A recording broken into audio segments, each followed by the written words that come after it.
بسم اللہ الرحمن الرحیم۔ السلام علیکم۔ اللہم صلی علی محمد وعلی آل محمد کما صلیت علی ابراہیم وعلی آل ابراہیم انک حمید مجید۔ اللہم بارک علی محمد وعلی آل محمد کما صلیت علی ابراہیم وعلی آل ابراہیم انک حمید مجید۔ پیارے ویورز، آپ میرے ویڈیو کو لائک، شیئر اور کمنٹ کرتے ہیں تو آپ کا بہت بہت شکریہ، اس سے میرا بہت زیادہ حوصلہ بڑھ جاتا ہے۔ اب ہم اپنی کہانی کی طرف چلتے ہیں۔ جب اللہ کے نبی داؤد علیہ السلام کے وارث سلیمان نبی بنے تو وہ اللہ کے دربار میں دعا مانگنے لگے، اے اللہ مجھے وہ مرتبہ عطا فرما جو مجھ سے پہلے کسی کو نہ ملا ہو اور نہ ہی میرے بعد کسی کو ملے۔ وہ دور ایک عجیب دور تھا، لوگ جنات، کالا جادو پہ بہت زیادہ یقین رکھتے تھے۔ اللہ نے اپنے نبی سلیمان علیہ السلام کے لیے چرند پرند، ہوا، جنات کو مہتت کر دیا، تو بس اللہ کے نبی سلیمان علیہ السلام جہاں بھی کفر و نفرت اور انسانوں پر ظلم دیکھتے تو آ کر اپنے معجزات دکھاتے، اور یوں انسان آپ کو اللہ کا نبی سمجھ کر صحیح راستے پر آ جاتے۔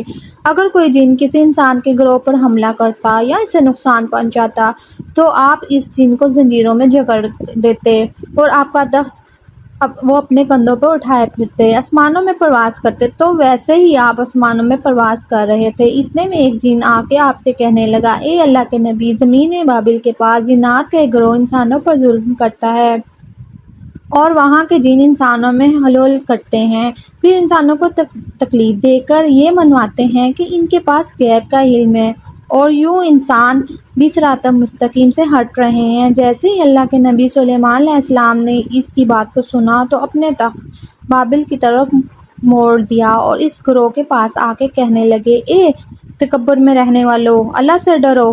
وہ جنات کا گروہ حضرت سلیمان کی طاقت سے ناواقف تھا۔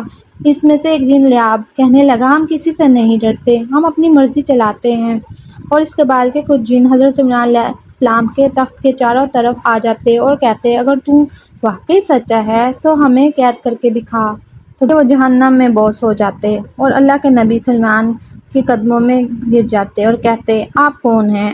پھر آپ فرماتے، میں اللہ کا نبی داؤد کا بیٹا سلیمان ہوں۔ تو اللہ نے مجھے اس زمین پہ امن سلامتی کے لیے منتخب کیا۔ اے گروہ جن، خبردار ہو جاؤ، اس زمین پر فساد نہ پھیلاؤ، ورنہ اللہ کا عذاب تم کو تباہ برباد کر دے گا۔ یوں وہ سارا گروہ حضرت سلیمان کی نبوت اور وحدانیت کو تسلیم کرتا اور پھر سب کے سب امن، محبت، سکون کے ساتھ زندگی بسر کرنے کا وعدہ کرتے کہ کبھی بھی وہ کسی انسان کو تکلیف نہیں دیں گے۔